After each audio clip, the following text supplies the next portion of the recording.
वैद्यराज एक महत्त्वाचा प्रश्न आहे, कदाचित तो सेन्सिटिव्ह आहे, तुम्हाला आवडेल नाही आवडेल, पण मला लोकांसाठी काही गोष्टी क्लिअर करणं आवश्यक वाटतं. दारू, मद्यपान ह्याच्याबद्दल आयुर्वेदाने काय म्हटलेलं आहे आणि मद्यपानाचे दुष्परिणाम म्हणजे बरेच जण सांगत असतातच सगळ्या दृष्टीने की त्याचे दुष्परिणाम आणि काही प्रमाणात योग्य परिणाम, पण आयुर्वेद एक्झॅक्टली काय म्हणतं की दारू प्यावी का, पिण्याचे फायदे, न प्यावी का, तर त्याच्यामुळं काय काय शरीराची हानी होते, तर ह्याच्याबद्दल एक थोडक्यात विवेचन आपण द्यावं. मुळात असं आहे की आयुर्वेद म्हणजे काय हे मी सुरुवातीलाच सांगितलं की आयुर्वेद हा जरी पुस्तकातला आयुर्वेद वेगवेगळा असला तरी पण प्रत्यक्ष वैद्य ज्या वेळेला प्रॅक्टिस करतो त्यावेळेला वैद्याने स्वतःच्या अनुभवाचं मत किंवा स्वतःच्या अनुभवात पेशंटला जे बघतो त्याच्यावर जे दिसतं त्याच्यावरती आम्ही हे बोलत असतो.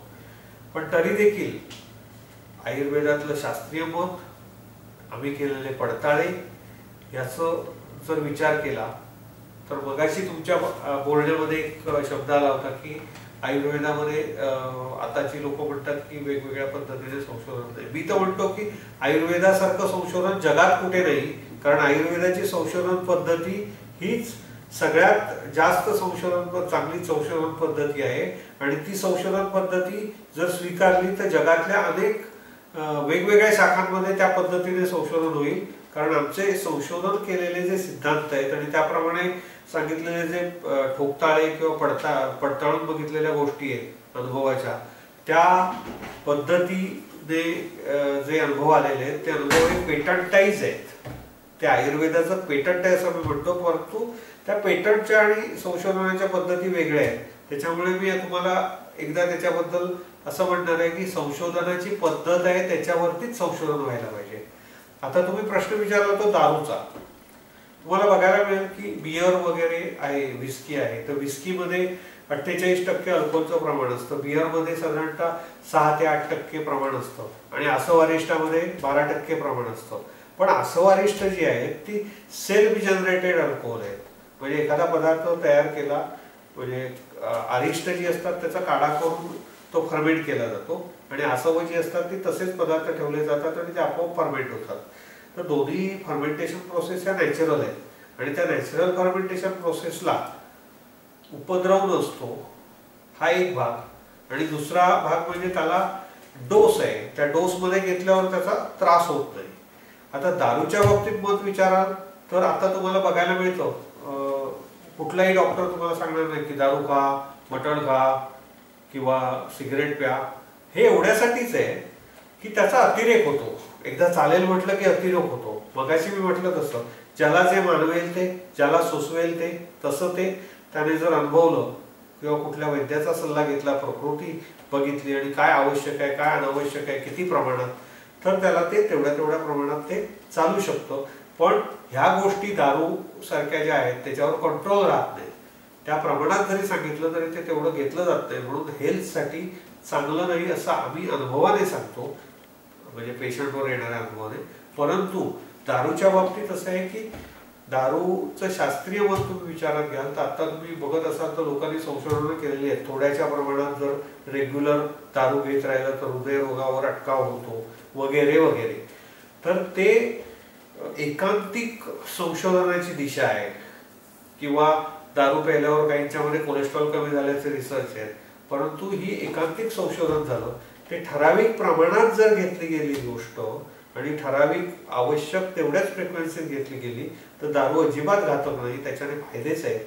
परंतु प्रमाणापेक्षा जास्त घेतलेली आणि सदैव दारू घेत असलेली मंडळी जी आहेत ते आजाराचे नक्कीच बळी पडतात.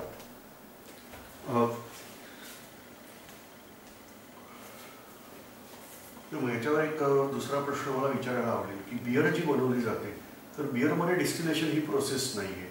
म्हणजे ज्याप्रमाणे तुम्ही म्हणालात की आसव किंवा अरिष्ट आहे की ज्याच्यात सेल्फ जनरेटेड अल्कोहोल आहे, तर बियरमधलं अल्कोहोलही सेल्फ जनरेटेड आहे. जेव्हा विस्की किंवा रम म्हणतो तेव्हा ते डिस्टिल्ड आहे. तर मग अशा वेळेला बियर चांगली का वाईट, किंवा काही जण जे म्हणतात त्याच्यावर एक आक्षेप असा असतो की वाईन ही चांगली असं म्हणतात, कारण वाईन पण तुम्ही म्हणता त्याप्रमाणे ती सेल्फ जनरेटेडच आहे, ती पण डिस्टिल्ड आहे. त्याच्यावर एक थोडक्यात सांगितलं तर बरं पडेल. तर बियर आणि वाईन ज्या आहेत सेल्फ जनरेटेड तुम्ही म्हणता, तर त्या सेल्फ जनरेटेड मध्ये तुम्ही आसव आणि अरिष्टच्या डोस मध्ये जर घ्याल, आसव अरिष्टचा डोस किती आहे, 10 मिली ते 20 मिली, तर तुम्हाला त्या त्रासदायक नाही आहेत. पण डिस्टिल्ड जे आहे जसं की विस्की वगैरे, ते सेल्फ जनरेटेड अल्कोहोल नाही, त्याच्यात अल्कोहोल ऍड केलं जातं, त्याच्यामुळे ते घातक आहे. पण आसव अरिष्टचा तुम्ही ज्या वेळेला तुलनात्मक म्हणता त्यावेळेला 12% म्हणजे 100 मिली आसवामध्ये 12 मिली हे अल्कोहोल आहे. म्हणजे तुम्ही ज्या वेळेला ते 20 मिलीचा डोस घेता, 20 मिली ते 40 मिलीचा, त्यावेळी 40 मिली मध्ये 12 चौक 48 म्हणजे 4.8 ग्रॅम एवढं अल्कोहोल येणार आहे. आणि तुम्ही बिअरची बाटल्या ज्या वेळेला रिचवता त्यावेळेला 750 ची एक बाटली असते आणि त्याच्यामध्ये 8% तुम्ही म्हणाल तरी 48 म्हणजे 50 मिली पर्यंत अल्कोहोल जातं. 50 मिली अल्कोहोलचा डोस जो आहे तो औषधाचा म्हणून डोस राहत नाही, ते औषध राहत नाही. जसं की मी तुम्हाला सांगितलं आहार हाच औषध आहे, पण आहार हेच औषध आहे म्हणताना तुमचा भात आहे तो एखादा मूठ, प्रत्येकाच्या तब्येतीप्रमाणे फार तर 1.5 किंवा 2 मूठ, ज्या वेळेला 5 मुदा तुम्ही भात घेता त्यावेळेला ते आरोग्याला घातकच आहे असं.